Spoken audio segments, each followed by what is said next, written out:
Hello दोस्तों, आपका मेरे चैनल में स्वागत है।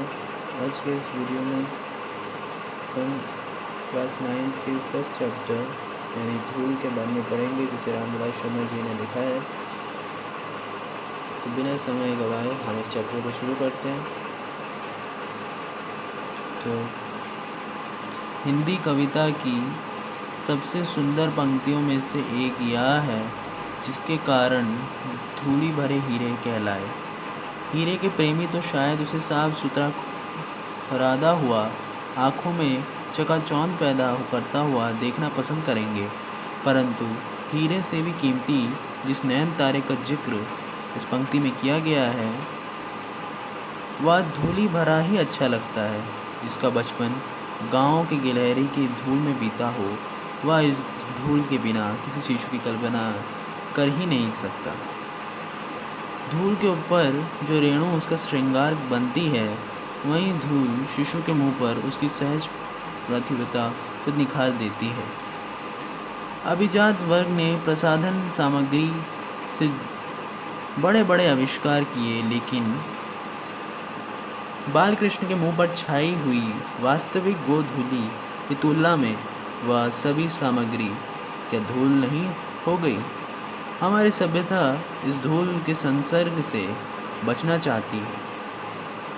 वह आसमान में अपना घर बनाना चाहती है, इसलिए शिशु भोलानाथ से कहती है, धूल में मत खेलो भोलानाथ। वे संसर्ग से उसके नकली सल में सितारे धुंधले पड़ जाएंगे, जिसने लिखा था, धन्य धन्य वे हैं नर मैले, जो करत गात कनिया लगाए।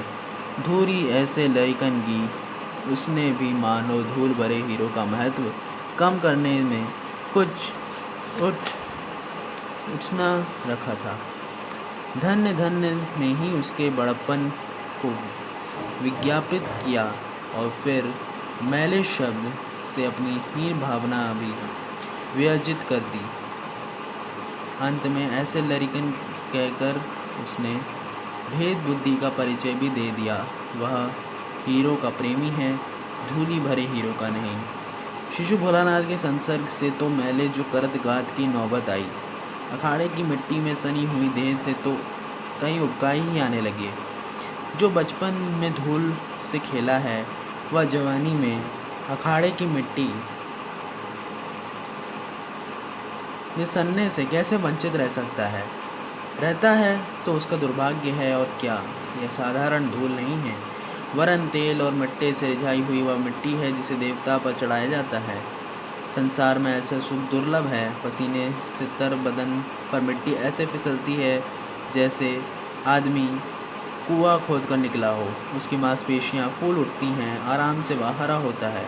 अखाड़े में निर्दित चारों खाने चित्त लेटकर अपने को विश्व विजयी लगाता है।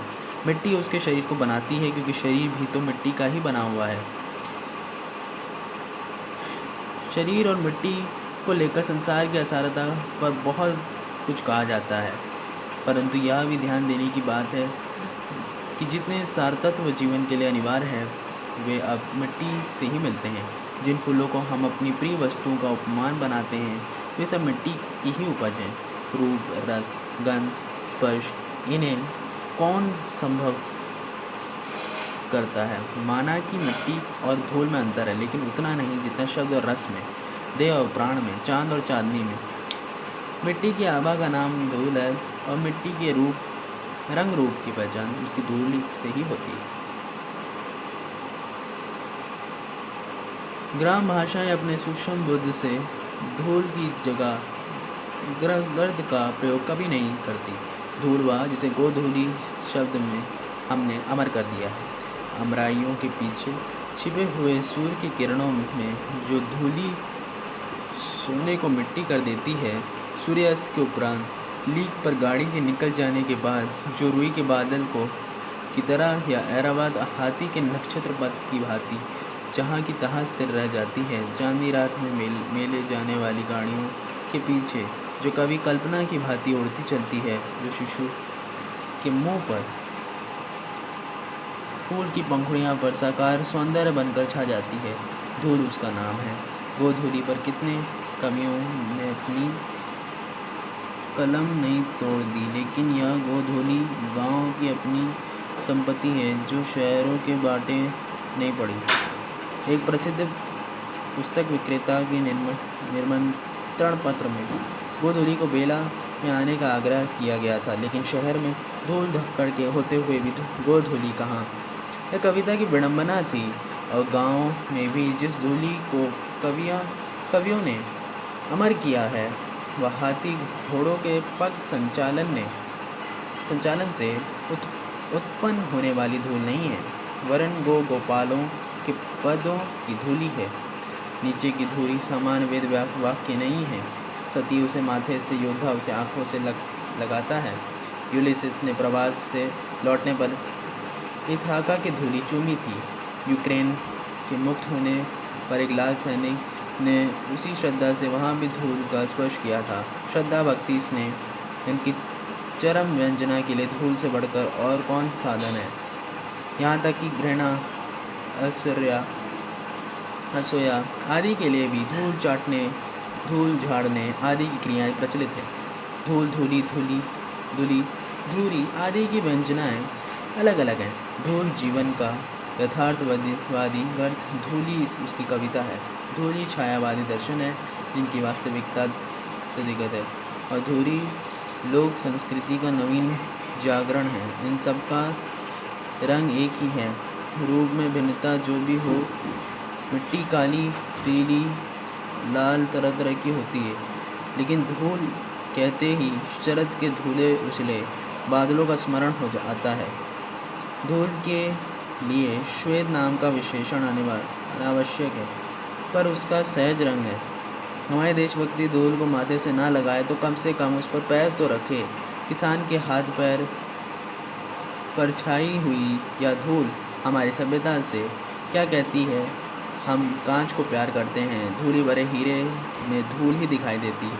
भीतर की कांति आँखों में से ओझल रहती है, लेकिन ये हीरे अमर हैं और एक दिन अपनी अमरता का प्रमाण भी देंगे। अभी जो उन्होंने अटूट होने का ही प्रमाण दिया है, हीरा वही घन चोट ना टूटे। वे उलट कर चोट भी करेंगे, और तब कांच और हीरे का भेद जानना बाकी न रहेगा। तब हम हीरे में से लिपटी हुई धूल को भी माथे से लगाना सीखेंगे।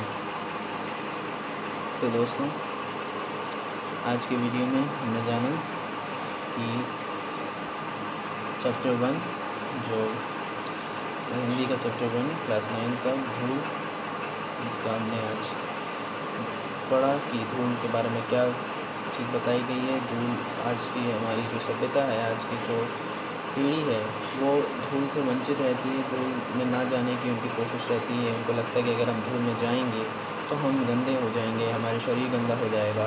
लेकिन जो गांव में बच्चे लोग होते हैं, उनकी आप धूल की बिना कल्पना ही नहीं कर सकते। क्यों? क्योंकि वो हमेशा धूल में ही खेलते हैं, उनका जीवन धूल में ही बीता है। गांव की गलियों की जो धूल है, उन्हीं से उनका प्रेम है।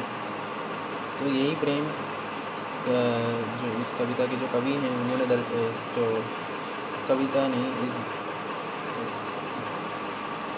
इस पाठ के जो कवि हैं रामविलास शर्मा जी, उन्होंने ये हमें बताया कि हमें धूल से प्रेम करना चाहिए, ना कि उस हीरे से जो किसी मूल्य का नहीं है, और हम उनसे दूर रहते हैं और धूल वाली चीज़ों को, धूल से जो चीज़ों को हम हाथ लगाने से हटते हैं।